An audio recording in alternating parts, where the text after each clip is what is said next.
All right, I'm here with Mike Cole. It's time for week 3 picks. Mike, who is your lock this week? The lock of the week, this one's a little controversial. I'm going with the Green Bay Packers. They haven't looked great through the first 2 weeks despite winning week 1. They looked awful on Sunday night in Minnesota, and they're 7.5-point favorites against the Lions this weekend. That being said, Aaron Rodgers, the last time he actually played well was at home in September last year against Kansas City and Seattle. He threw 7 touchdowns over 2 games, threw for nearly 600 yards. I like him to bounce back, maybe simplify that offense a little bit. And the defense has been really good actually so far this season.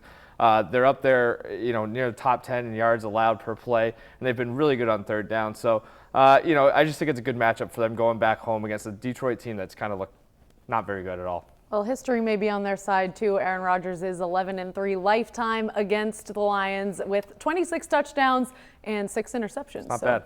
Not bad at all. And who is your upset of the week? My upset of this week is the San Francisco 49ers. They're getting 10 points on the road at Seattle. Usually not a great matchup for San Francisco, but you look at what Seattle's done so far this season. They've been terrible offensively. They were horrible last week in Los Angeles. You look at Russell Wilson, the ankle clearly is bothering him. It doesn't help that the Seahawks can't block anybody. So I think that, plus the fact that you look at Chip Kelly's offense, they've done a pretty good job through 2 games with San Francisco.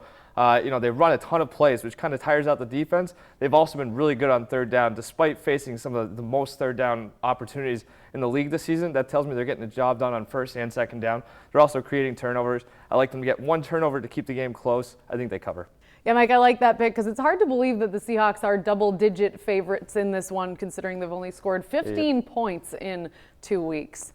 And we can find more picks on your podcast. Yeah, the spread, the NESN.com, most popular NESN.com NFL picks podcast in the country, the spread every week.